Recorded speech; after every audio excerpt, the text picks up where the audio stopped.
ఇప్పుడు ఈ ఎక్సర్సైజ్లో కొన్ని ప్రాబ్లమ్స్ మనం ఏదైతే ఇంతకుముందు డిస్కస్ చేసామో చర్చించుకున్నామో దానికి అనుగుణంగానే కొన్ని ఎగ్జాంపుల్స్ నేను ఇక్కడ అంటే ఎక్సర్సైజ్లో ఇస్తున్నాను. ఇందులో ఇది మొదటి క్వశ్చన్ అనమాట, మొట్టమొదటి ప్రశ్న. ఇందులో ఏమడిగారంటే 539 యొక్క సంఖ్యా రూపము.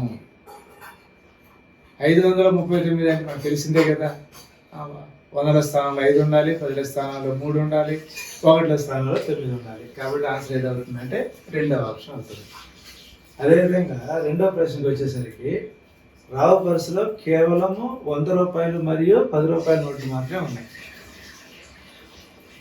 610 రూపాయలు ఖరీదు ఉన్నటువంటి ప్యాంటు కొనడానికి అతను ఇవ్వవలసిన 100 రూపాయల నోట్లు 10 రూపాయల నోట్ల సంఖ్యలు అదే క్రమంలో, అది ముఖ్యం అన్నమాట. అదే క్రమంలో అంటే ముందు 100 రూపాయలు తర్వాత 10 రూపాయలు తీసుకోవాలి. అర్థమైందా? అంటే ఇక్కడ ఏదో ఉన్నటువంటిది 10 రూపాయల నోటు ఒకటి, 100 రూపాయల నోటు ఒకటి ఉంది. అందులో మొట్టమొదటి 100 రూపాయల నోటు, రెండవది వచ్చి 10 రూపాయల నోటు. అంటే ఇప్పుడు మనకు 610 రూపాయలు తీసుకొని అతను ప్యాంట్ కొనుక్కుంటున్నాడు. 610 రూపాయలని మనం ఏం చేయాలంటే 100 రూపాయలు 10 రూపాయల నోట్లు ఉపయోగించి అదే క్రమంలో రాయాలి. అంటే ఇప్పుడు చూడండి, ఈ 100 రూపాయల నోట్లు 6 తీసుకున్నట్లయితే 600 అవుతుందా?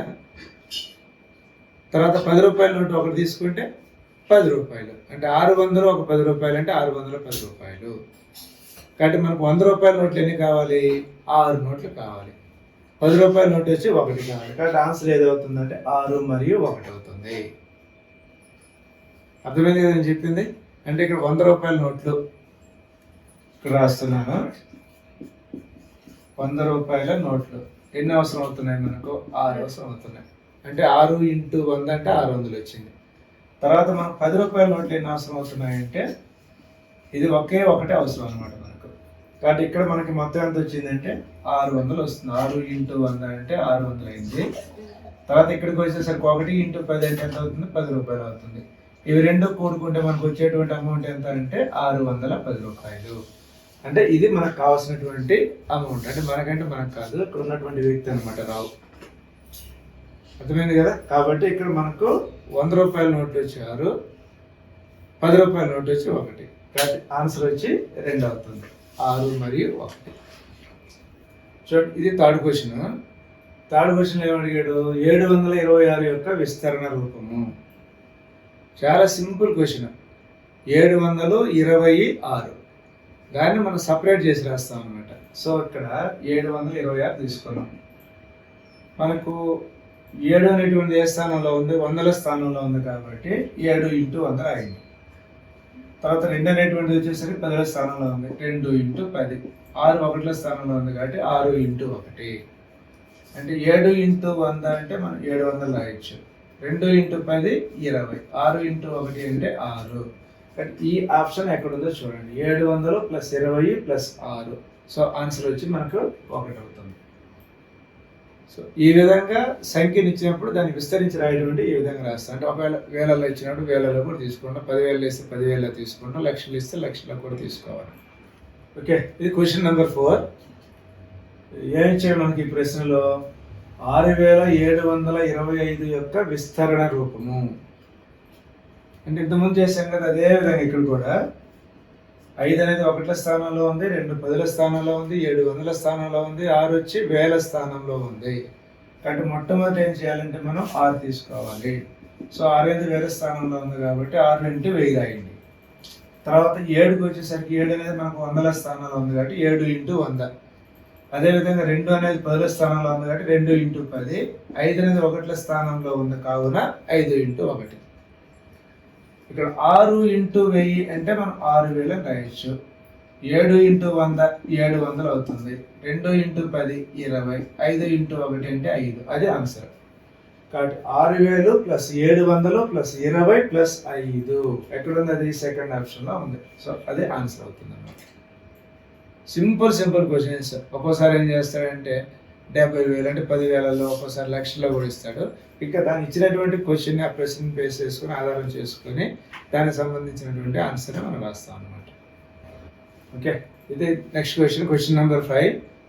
సింపుల్ క్వశ్చన్ చూడండి. 523ను అక్షరాలలో రాయగా.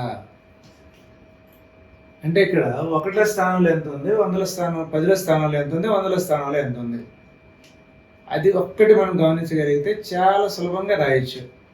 ఇప్పుడు 100ల స్థానంలో ఎంత ఉంది, మనకు 5 ఉంది కాబట్టి 500 అవుతుంది. 10ల స్థానంలో 2 ఉందా, 20 అవుతుంది. 1ల స్థానంలో 3 ఉందా, 3. అంటే 523 అనేది దీనికి ఆన్సర్. మనకు 523 అనేది ఎక్కడ ఉంది అంటే ఫస్ట్ ఆప్షన్లో ఉంది కాబట్టి ఆన్సర్ 1 అవుతుంది. అర్థమైందా? 1ల స్థానము, 10ల స్థానము, 100ల స్థానం.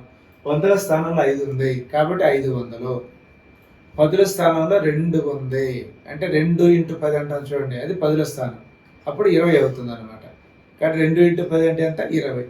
1ల స్థానంలో 3 ఉంది అంటే 3 × 1 3, అంటే దాన్ని మనం 523 అని చెప్పొచ్చు. 523 అనేది మన ఫస్ట్ ఆప్షన్ ఉంది కాబట్టి అది దీనికి ఆన్సర్ అవుతుంది. ఇది 6th క్వశ్చన్.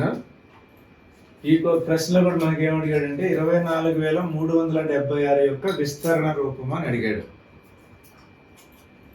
అంటే 1ల స్థానంలో ఎంత ఉంది, 10ల స్థానంలో ఎంత ఉంది, 100ల స్థానంలో ఎంత ఉంది, 1000ల స్థానంలో ఎంత ఉంది, 10,000 స్థానంలో ఎంత ఉంది అనేది మనం అర్థం చేసుకున్నట్లయితే ఆన్సర్ అనేది చాలా సులభంగా వచ్చేస్తుంది మనకు. ఇప్పుడు మనం ఏం చేస్తున్నాం, 1లో, 10లో, 100లో, 1000, 10,000 కదా, ఇక్కడ విలువ రాయండి. 24,376. అయితే ఇక్కడ మనం 2 తీసుకుంటే 2 అనేది ఎక్కడ ఉంది, మనకు 10,000 స్థానంలో ఉంది కాబట్టి మనం ఇక్కడ ఏం చేయాలంటే 10,000 రాయాలి. మళ్ళీ ప్లస్ రాయండి. 4 ఉందా, 4 అనేది ఎక్కడ ఉంది, మనకు 1000 స్థానంలో ఉంది. So 4 × 1000 again plus. 3 తీసుకున్నట్టయితే 3 ఎక్కడ వస్తుంది, మనకు 100ల స్థానంలో వస్తుంది. అంటే 3 × 100 మళ్ళీ ప్లస్ రాయండి. 7 ఉందా, 7 అనేది 10ల స్థానంలో ఉందా కాబట్టి 7 × 10. అదేవిధంగా 6 అనేది 1ల స్థానంలో ఉంది కాబట్టి 6 × 1. అదే ఇక్కడ 2 × 10,000 అంటే 20,000 రాయొచ్చు. సో 20,000 అనేది మొట్టమొదటి విలువ. 4 × 1000 అంటే ఎంత వస్తుంది, 4,000 వస్తుంది. 3 × 100 300, 7 × 10 70, 6 × 1 6. సో ఇదే మనకు ఇచ్చినటువంటి 24,376 యొక్క విస్తరణ రూపము. అంటే ఇక్కడ ప్రతి అంకెను కూడా మనం సపరేట్ చేసి రాసాము. అదేవిధంగా ఇప్పుడు ఫస్ట్ ఆప్షన్ తీసుకున్నాం అనుకోండి, అన్ని సమానంగా ఉన్నాయా కాబట్టి ఆన్సర్ వచ్చి మనకు 1 అయింది. ఇప్పుడు రెండోది తీసుకుంటే రెండో ఆప్షన్లో 24,000 ఇచ్చాడు. అంటే దీన్ని వాస్తవంగా అయితే ఎలా రాయాలి, 20,000 + 4,000 రాయాలి.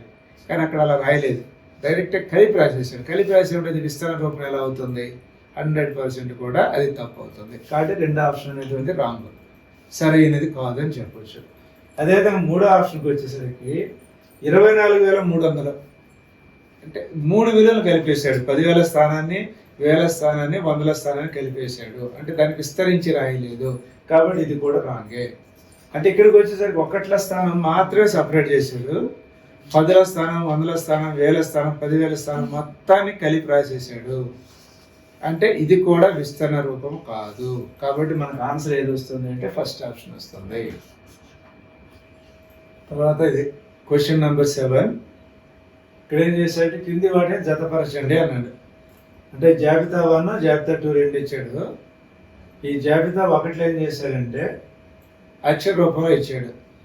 జాబితా 2లో ఏం చేశాడంటే సంఖ్యామానం ఇచ్చాడు, సంఖ్యా రూపంలో ఇచ్చాడు. అంటే ఆ రెండింటిని కూడా మనం జత చేసి రాయాలి. అయితే ఇందులో మొట్టమొదటి ఏ ఉంది కదా, ఆన్సర్ నేను ఇక్కడ రాస్తున్నాను. ఇంతవరకు క్వశ్చన్ అయిపోయింది, ఇక్కడ జవాబు రాస్తున్నా. నేను ఇక్కడ ఏ తీసుకున్నాను. ఏలో ఏమి ఇచ్చాడు, 806. 800 + 6 అంటే దాన్ని మనం ఎలా రాయొచ్చు అంటే 806 అంటే ఇలా వచ్చేస్తుంది. అదేవిధంగా మనం బి తీసుకుంటే 683, ఇది 683 అయింది, 683. తర్వాత సి తీసుకుంటే 263 వచ్చింది, 263. ఇప్పుడు చూడండి మనకి ఇక్కడ 806 అంటే 806 అనేది ఎక్కడ వచ్చింది, మనకు సెకండ్ ఆప్షన్లో వచ్చిందా. కాబట్టి ఇవి రెండింటిని మనం జతపరచాలి. అర్థమైంది కదా. తర్వాత 683 అంటే 1 దగ్గర ఉంది కాబట్టి ఈ రెండింటిని జతపరుస్తాం. అదేవిధంగా 263 అంటే 4 దగ్గర ఉంది కాబట్టి ఇవి రెండు జతపరచాలి. ఇప్పుడు దీనికి అనుగుణంగా మనం విలువలు తీసుకోవాలంటే అంటే A2 ఏ 2 అనేది ఎక్కడ వచ్చింది? ఇందులో లేదు, ఇందులో లేదు, ఇందులో వచ్చింది. అంటే ఇందులో కూడా లేదు. ఏ 2 అనేది ఇక్కడ ఉంది. తర్వాత బి తీసుకుంటే బికి వచ్చి 1, అంటే మొదటిది సంతృప్తి అయింది అనమాట, తృప్తిపరచబడింది. తర్వాత రెండవది కూడా తృప్తిపరచబడింది. అదేవిధంగా మన సి ఉంది కదా, సి తీసుకుంటే సి అనేది ఎక్కడ వచ్చిందంటే మనకు 4. కాబట్టి C4 అనేది ఇది కూడా సరైనదే. కాబట్టి ఆన్సర్ ఏం పెట్టాలంటే థర్డ్ ఆప్షన్ పెడతాము. అదేవిధంగా ఒక్కోసారి ఏం చేస్తాడంటే జాబితా 1లో సంఖ్యామానం ఇస్తాడు, జాబితా 2లో అక్షర రూపం ఇస్తాడు. దానికి కూడా ఇదే విధంగా మనం సాల్వ్ చేయాలన్నమాట. అర్థమైంది కదా. తర్వాత క్వశ్చన్ నెంబర్ 8. ఈ క్రింది వాణిలో సరి అయినది బ్రాకెట్లో వి ఏది ఏవి. అంటే ఈ వి అనేది ఎందుకు వచ్చిందంటే ఇప్పుడు ఇందులో ఏదైనా ఒక ఆన్సరే కరెక్ట్ అయితే దానిని సింగులర్గా సరి అయినది అంటాం. 1 కాకుండా 2 కానీ 3 కానీ కరెక్ట్ అయినది అనుకో దాన్ని సరి అయినవి అంటాం. సరి అయినది, సరి అయినవి, ఏది ఏవి. ఓకే, అంటే దాని అర్థం ఏంటంటే అంటే 1 కావచ్చు, లేదంటే 1 కంటే ఎక్కువైనా కూడా కరెక్ట్ అయ్యేటువంటి దానికి అవకాశాలు ఉన్నాయన్నమాట. ఇక్కడ చూడండి 616 ఉంది. 616ని ఎలా రాయాలి మనము అంటే విస్తరణ రూపం రాశాడు ఇక్కడ. 616 వందల స్థానంలో 6 ఉంది కాబట్టి 6 × 100 రాయాలి. అదేవిధంగా 10ల స్థానంలో 1 ఉంది కాబట్టి 1 × 10, 1ల స్థానంలో 6 ఉంది కాబట్టి 6 × 1. అంటే ఇక్కడ మనకు 600, తర్వాత 1 × 10 అంటే 10, 6 × 1 1. కానీ ఇక్కడ ఈ కుడివైపు ఇచ్చినటువంటి విలువలో 6000 ఉంది. ఇక్కడ మనం 600 తీసుకుంటే మనకి ఇక్కడ 6000 ఎలా వస్తుంది? వచ్చేదానికి అవకాశం లేదు. కాబట్టి ఏ అనేది సరి అయినది కాదు. అదేవిధంగా రెండవ ఆప్షన్కి వచ్చేసరికి అంటే 847 ఇచ్చాడు. 8 100ల స్థానంలో ఉందా? 4 10ల స్థానంలో ఉంది, 7 1ల స్థానంలో ఉంది. అంటే 8 × 100 అంటే మనకు 800, 4 × 10 40, 7 × 1 7. కాబట్టి ఇది కరెక్ట్గా ఉంది మనకు. కాబట్టి మనం ఆప్షన్ బి అనేది అంటే ఆప్షన్ బి అని కాదు, సెకండ్, ఇది సెకండ్ అనేది ఏమవుతుందంటే సరి అయినది అని చెప్పవచ్చు. అదేవిధంగా సి తీసుకున్నట్లయితే ఈ సికు మనకి ఇచ్చినటువంటి విలువ 453. 4 అనేది 100ల స్థానంలో ఉంది కాబట్టి 4 × 100 రాయండి. 5కి వచ్చేసరికి 10ల స్థానంలో ఉంది కాబట్టి 5 × 10. 3 1ల స్థానంలో ఉందా? 3 × 1. ఇప్పుడు 4 × 100 అంటే 400, 5 × 10 50, 3 × 1 3. ఇప్పుడు చూడండి 400 + 50 + 3. కాబట్టి సి కూడా మనకు సరి అయినది. అంటే ఇక్కడ ఆన్సర్కి వచ్చేసరికి బిసి 2 మాత్రమే సరి అయినవి, ఏ అనేది సరి అయినది కాదు. అంటే ఇక్కడ బిసి అనేది ఏ ఆప్షన్లో ఉంది మనకు? ఫస్ట్ ఆప్షన్ ఏ మరియు బి. సో ఇది కరెక్ట్ కాదు, సరి అయినది కాదు. అంటే బి మరియు సి ఉంది కాబట్టి మనకు ఆన్సర్కి వచ్చేసరికి రెండవ ఆప్షన్ అవుతుంది. క్వశ్చన్స్ చాలా ఈజీగా ఉంటాయి, కాబట్టి అర్థం చేసుకోవాలి. మనం తొందరపడతానో ఏం చేస్తామంటే చిన్న చిన్న పొరపాట్లు చేసేదానికి అవకాశం ఉంది. ఇక్కడ నిదానంగా ఆలోచించి క్వశ్చన్ ఏమి ఇచ్చాడు, దానికి ఆన్సర్ ఎలా రాయాలి, ఇచ్చినటువంటి క్వశ్చన్ని ప్రశ్నని 1-2 సార్లు చదవండి. చదివి ప్రశ్నని అర్థం చేసుకోండి. ఏమి ఇచ్చాడు, మనం ఏం కనుక్కోవాలి.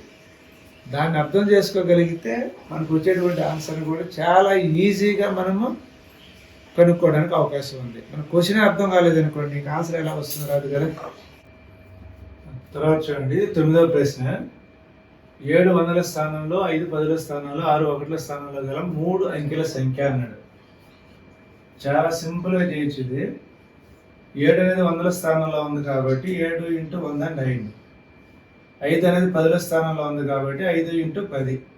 అంటే ముఖ విలువ, స్థాన విలువ 2 తీసుకుంటున్నా. 6 అనేది 1ల స్థానంలో ఉంది కాబట్టి 6 × 1. 7 × 100 700, 5 × 10 50, 6 × 1 6. సో 700 + 50 + 6 అంటే 756. కానీ ఆన్సర్ వచ్చి 2 అవుతుంది. ఇది 10వ ప్రశ్న. సేమ్ మోడల్ క్వశ్చన్ ఇంతకుముందు చేశాం కదా, అదే ఆ క్వశ్చన్ మాదిరిగానే చేయాలి ఇది కూడా. కాకపోతే ఇంతకుముందు క్వశ్చన్లో మనకు 100ల స్థానం వరకు ఇచ్చాడు. 1ల స్థానం 10ల స్థానం 100ల స్థానము. ఇక్కడ అదనంగా 1000ల స్థానం కూడా ఇచ్చాడు అనమాట. అంటే 4 అనేది ఎక్కడ ఉందంటే మనకు 1000ల స్థానంలో ఉంది. 1000ల స్థానంలో ఉంది కాబట్టి 4 × 1000 రాయాలి. తర్వాత 6 100ల స్థానంలో ఉంది కాబట్టి 6 × 100. 5 10ల స్థానంలో ఉంది అంటే 5 × 10. రెండు ఒకట్ల స్థానంలో ఉంది, 2 ఇంటూ 1. సో 4 ఇంటూ 1000 అంటే 4000 వస్తుంది. 6 ఇంటూ 100 600, 5 ఇంటూ 10 50, 2 ఇంటూ 1 2. ఇప్పుడు మొత్తము కూడుకుంటే అంటే సంకలనం చేస్తే మనకు వచ్చేది ఎంత అంటే 4652. ఇది మనకు కావాల్సినటువంటి 4 అంకెల సంఖ్య. అంటే మనం 4652 ఎక్కడ ఉంది అంటే మొదటి ఆప్షన్లో ఉంది. కాబట్టి ఆన్సర్ వచ్చి 1 అవుతుంది.